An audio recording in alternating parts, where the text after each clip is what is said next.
اعوذ باللہ من الشیطان الرجیم بسم اللہ الرحمن الرحیم وما جعلنا القبلة التي كنت عليها إلا لنعلم من يتبع الرسول ممن ينقلب على عقبيه وإن كانت لكبيرة إلا على الذين هدى الله وما كان الله ليضيع إيمانكم إن الله بالناس لرؤوف رحيم۔ اللہ رب العالمین کبھی کبھی انسانوں کو آزماتا ہے اور امتحان لیتا ہے۔ اللہ تعالیٰ نتیجے سے پہلے ہی باخبر ہوتا ہے، پھر بھی آزماتا ہے۔ آزمانے کا مقصد یہ بھی ہوتا ہے کہ دنیا کے سامنے بھی لوگوں کی حقیقت آنی چاہیے، اس لیے بھی اللہ تعالیٰ لوگوں کو آزماتا ہے۔ اسی پس منظر میں قبلہ جو مسلمانوں کا تھا وہ پہلے بیت المقدس تھا، بعد میں خانہ کعبہ بنایا گیا۔ مسلمان جب نماز پڑھتے رہے تقریباً 17 مہینے تک بیت المقدس کی طرف چہرہ کر کے نماز پڑھتے رہے۔ پرانی اسکرپچرز میں، پرانی مذہبی کتابوں میں یہ بتایا جا چکا تھا کہ آخری جو پیغمبر ہوگا اس کا قبلہ خانہ کعبہ ہوگا۔ یہ چیز معلوم ہونے کے بعد بھی اللہ کے نبی صلی اللہ علیہ وسلم بیت المقدس کی طرف چہرہ کر کے نماز پڑھتے رہے۔ یہ چیز خاص طور سے ان لوگوں کے لیے آزمائش بن گئی جن کو معلوم تھا کہ آخری پیغمبر کا قبلہ خانہ کعبہ ہوگا، اور اس کے بعد کچھ دنوں تک اسی پر عمل ہوتا رہا۔ پھر اللہ تعالیٰ کا حکم آتا ہے کہ قبلہ تم لوگ بدل کر بیت المقدس سے خانہ کعبہ بناؤ۔ یہ پھر سے آزمائش ہو گئی ان لوگوں کے لیے جو کسی دوسری سمت نماز پڑھتے رہے، اب ان کو کہا جا رہا ہے کہ اپنا قبلہ بدل لو، تو یہ دوسری آزمائش ہو گئی۔ اللہ تعالیٰ نے فرمایا وما جعلنا القبلة التي كنت عليها، ہم نے وہ قبلہ جس پر آپ پہلے تھے بنایا ہی اس لیے تھا الا لنعلم من يتبع الرسول ممن ينقلب على عقبيه، کہ ہم یہ جان لیں، ہم یہ امتحان کر لیں کہ کون رسول صلی اللہ علیہ وسلم کی اتباع کرتا ہے اور کون اپنے ایڑیوں کے بل پیچھے پلٹ کے چلا جاتا ہے۔ اللہ تعالیٰ نے تحویل قبلہ کے واقعے سے لوگوں کو آزمایا کہ کون رسول اللہ صلی اللہ علیہ وسلم کی پیروی کرتا ہے۔ یہاں پر آزمائش کس بات کی تھی؟ آزمائش یہ تھی کہ انسان اپنے آپ کو مسلمان کہنے والا شخص کیا رسول اللہ صلی اللہ علیہ وسلم کا سچا پیروکار ہے یا اپنے نفس کا پیروکار ہے۔ مطلب یہ ہے کہ بہت سارے لوگ ہم میں سے ایسے ہوں گے جو اپنے مرضی کی چیزوں پر دین پہ چلتے ہیں، یعنی دین کی وہ باتیں جو ان کو اچھی لگتی ہیں وہ اپنائی جاتی ہیں، اور دین کی وہ باتیں جو ان کو نہیں اچھی لگتی ہیں اس کو چھوڑ دیا جاتا ہے۔ تو یہ اللہ کی طرف سے ایک آزمائش ہوتی ہے، اور آزمائش یہی ہے کہ آپ کو جو پسند ہے وہ تو آپ کرتے ہی ہیں، جو آپ کو پسند نہیں بھی ہے اور دین اس کو کرنے کے لیے کہہ رہا ہے تو آپ کو وہ کرنا ہوگا۔ اللہ تعالیٰ نے تحویل قبلہ چینج کر کے اس طرح کی چیزوں سے لوگوں کو آزمایا تھا۔ اور جب اللہ کے نبی صلی اللہ علیہ وسلم نے حکم دیا کہ اللہ تعالیٰ کہہ رہا ہے کہ فولی وجہک شطر المسجد الحرام، کہ آپ اپنا چہرہ بیت المقدس سے ہٹا کر خانہ کعبہ مسجد حرام کی طرف کر لیجئے، یعنی آج سے آپ کا قبلہ بدل گیا۔ ہمارے نبی صلی اللہ علیہ وسلم نے اپنا قبلہ بدلا، صحابہ کرام نے بلا چون چرا بغیر کسی سوال کے اپنا قبلہ بدل لیا۔ بلکہ ایک جماعت ایسی ہو رہی تھی کہ نماز کی حالت میں کسی شخص نے جا کر خبر دی کہ اللہ کے نبی صلی اللہ علیہ وسلم کا حکم ہے کہ قبلہ بدل دیا گیا، تو نماز ہی کی حالت میں صحابہ کرام نے قبلہ بدل لیا۔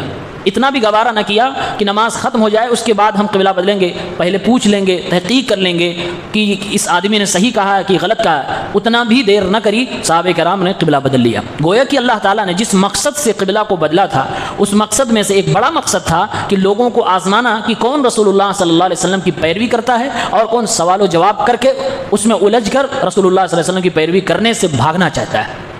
تو صحابہ کرام اس آزمائش میں مکمل طور سے کامیاب ہوئے، کیونکہ بلا چونچرا صحابہ نے اللہ کے نبی صلی اللہ علیہ وسلم کی اس بات کو تسلیم کیا اور اپنے قبلہ بدل دیا۔ تو اللہ نے فرمایا ہم آزمانا چاہتے تھے کہ کون رسول کی اتباع کرتا ہے اور کون اپنے ایڑیوں کے بل واپس پلٹ جاتا ہے۔ وَإِن كَانَتْ لَكَبِيرَةً إِلَّا عَلَى الَّذِينَ هَدَى اللَّهُ، قبلہ بدل دینا یعنی وہ کام جو 17 مہینے سے ہم ایمان و عقیدت کے ساتھ کر رہے تھے، ایک آرڈر پہ اسے چھوڑ دینا، اللہ تعالیٰ فرما رہا ہے یہ بڑی چیز تھی، یہ معمولی اور آسان چیز نہیں تھی۔ ہاں آسان ان کے لیے تھا جن کو اللہ تعالیٰ نے ہدایت دے رکھی تھی، یعنی جن کے دل میں اتباع اور ایمان کی بات تھی کہ ہاں ہمیں اصل میں رسول اللہ صلی اللہ علیہ وسلم کی بات ماننی ہے، ان کے لیے کوئی بڑی بات نہیں تھی۔ لیکن جن لوگوں کو یہ تھا کہ ہمیں دین اپنے حساب سے چلنا ہے، اپنے حساب سے عمل کرنا کرنا ایسے لوگوں کے لیے یہ بہت بڑی چیز تھی. ان کو بڑا سوال ہو سکتا تھا کہ ابھی تک 17 مہینے جو کیا وہ غلط تھا؟ کیا وہ ہم نے جو کیا وہ سارا کا سارا ضائع ہو گیا؟ تو اللہ رب العالمین نے اس طریقے سے لوگوں کو آزمایا. کچھ صحابہ کرام کے ذہن میں قبلہ بدل جانے کے بعد عمل بھی کر لیا, بات بھی اللہ کے نبی کی مان لی, امتحان میں کامیاب بھی ہو گئے, لیکن دل میں فطری طور سے ایک سوال آیا کہ ابھی تک 17 مہینے کے اندر جو مسلمان پرانے قبلے پہ نماز پڑھتے پڑھتے انتقال کر گئے, دنیا سے چلے گئے, یا ہم ہی لوگوں میں سے جن لوگوں نے کافی نمازیں پہلے قبلے پہ پڑھ لی ہیں, ان کا کیا ہوگا؟ کیا وہ ثواب ختم کر دیا جائے گا؟ کیا وہ نمازیں ہماری ضائع ہو جائیں گی؟ یہ سوال تھا. تو اللہ تعالیٰ نے اس کا جواب دیا, وما کان اللہ لیضیع ایمانکم, اللہ تعالیٰ کی شان نہیں ہے کہ اللہ تمہارے ایمان کو ضائع کر دے گا. یہاں ایمان سے مراد نماز ہے.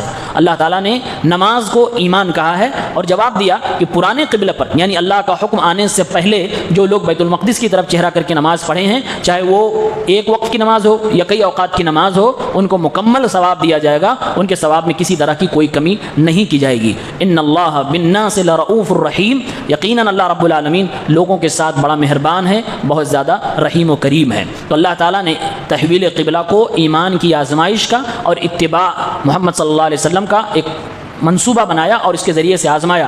تو اس آزمائش میں صحابہ کھڑے اترے. اس آیت میں صحابہ کی فضیلت یہ ہے کہ اللہ رب العالمین نے جس مقصد سے قبلہ بدلوایا اس مقصد میں صحابہ کرام کامیاب ہوئے. یعنی کسی صحابی کو اشکال نہیں ہوا, کسی صحابی نے نبی علیہ الصلوۃ والسلام کی مخالفت نہیں کی. ہاں, ان لوگوں نے مخالفت کی, ان لوگوں نے سوال اٹھائے جن کا اللہ کے نبی صلی اللہ علیہ وسلم پر ایمان نہیں تھا, جیسے کہ اہل کتاب یا منافقین نے اس طرح کی باتیں کہیں کہ جس سے اعتراض کی بو آتی تھی. لہٰذا اللہ تعالیٰ نے جو امتحان لیا, امتحان سے کھرے اور کھوٹے کا فرق ہو گیا, سچا اور جھوٹے کا فرق ہو گیا. تو اس میں صحابہ کرام کی فضیلت یہ ہے کہ صحابہ بغیر چوں چرا اللہ کے نبی صلی اللہ علیہ وسلم کی پیروی کیا کرتے تھے. اسی طرح سے نماز کی حالت میں ایک اور واقعہ آتا ہے, ابو داؤد کی روایت میں ہے, اللہ کے نبی صلی اللہ علیہ وسلم نماز پڑھا رہے تھے مصلی پر, اچانک آپ صلی اللہ علیہ وسلم نے اپنا جوتا نکال کے بغل میں رکھ دیا. معلوم یہ ہوا کہ اللہ کے نبی جوتا پہن کے نماز پڑھ رہے تھے, لیکن نماز کی حالت میں آپ نے جوتے نکالے اور بغل میں رکھ دیا. صحابہ کرام نماز ہی میں دیکھتے ہیں کہ اللہ کے نبی نے جوتا نکالا تو اپنے اپنے سب نے نکال دیا اور پھر ہٹا دیا. جب نماز ختم ہو گئی, اللہ کے نبی صلی اللہ علیہ وسلم نے دیکھا کہ سارے لوگوں کے جوتے نکلے ہوئے, تو آپ صلی اللہ علیہ وسلم نے فرمایا کہ تم لوگوں نے جوتے کیوں اپنے نکالے؟ صحابہ نے کہا, رأیناک القیتنا علیک فالقینا نعالنا, ہم نے آپ کو دیکھا کہ آپ نے اپنے جوتے اتار دیے تو ہم لوگوں نے بھی اتار دیا, بس آپ کی پیروی میں, آپ کی اتباع میں ہم نے ایسا کیا ہے. آپ صلی اللہ علیہ وسلم نے پھر وجہ بتائی کہ میں نے ایسا کیوں کیا تھا. آپ نے بتایا کہ میں نماز کی حالت میں تھا, مجھے جبریل علیہ الصلوۃ والسلام نے بتایا کہ آپ کے نالین میں کچھ گندگی تکلیف دہ چیز لگی ہے تو آپ نکال دیجئے, اس لیے میں نے اتار دیا. تو آج کے بعد سے تم میں سے جب بھی کوئی شخص نالین میں جوتے میں نماز پڑھے تو دیکھ لے کہ اس کے اندر کوئی تکلیف دہ یا گندگی چیز لگی تو نہیں ہے, اگر لگی ہے تو اسے صاف کر لے. آپ صلی اللہ علیہ وسلم نے اس موقع پر صحابہ کو جوتے کے ساتھ نماز پڑھنے سے منع نہیں فرمایا, بلکہ آپ نے فرمایا کہ دیکھ لے کہ اس میں گندگی لگی ہے کہ نہیں لگی ہے. معلوم یہ ہوا کہ اللہ کے نبی صلی اللہ علیہ وسلم کے ہاں جائز تھا کہ انسان کا اگر جوتا اور چپل پاک صاف ہو تو اس میں وہ نماز پڑھ سکتا ہے, ایسی جگہ ہو تو اس میں ادا کی جا سکتی ہے. اس واقعے سے یہ بتانا مقصود ہے کہ صحابہ کرام نے یہاں بھی بلا چوں چرا اللہ کے نبی کی اتباع فرمائی اور نماز کی ہی حالت میں اللہ کے نبی کو دیکھ کر اپنے جوتوں کو نکال دیا. تو یہ جذبہ اتباع ہمارے اندر ہونا چاہیے. یہی چیز صحابہ کرام میں کوٹ کوٹ کر بھری تھی, جس کی وجہ سے اللہ تعالیٰ نے ان کو اس امت کے لیے نمونے کے طور پہ چنا. اللہ کے نبی صلی اللہ علیہ وسلم کی دینی زندگی کو صحابہ کرام نے دنیا کے اندر پھیلایا, عمل کر کے دکھایا, پریکٹیکل دین کو سمجھایا. تو صحابہ کرام کے اندر یہی جذبہ تھا, اس لیے مشکل سے مشکل حالات میں بھی وہ اللہ کے نبی صلی اللہ علیہ وسلم کی پیروی کرتے تھے, چاہے وہ مسئلے مسائل ان کے خلاف بھی ہوں, پھر بھی وہ اللہ کے نبی صلی اللہ علیہ وسلم کی پیروی میں لگے رہتے تھے. یہی صحابہ کرام کی بڑی فضیلت ہے. اللہ تعالیٰ صحابہ جیسا ایمان ہم سب کو نصیب فرمائے, آمین. ہمارے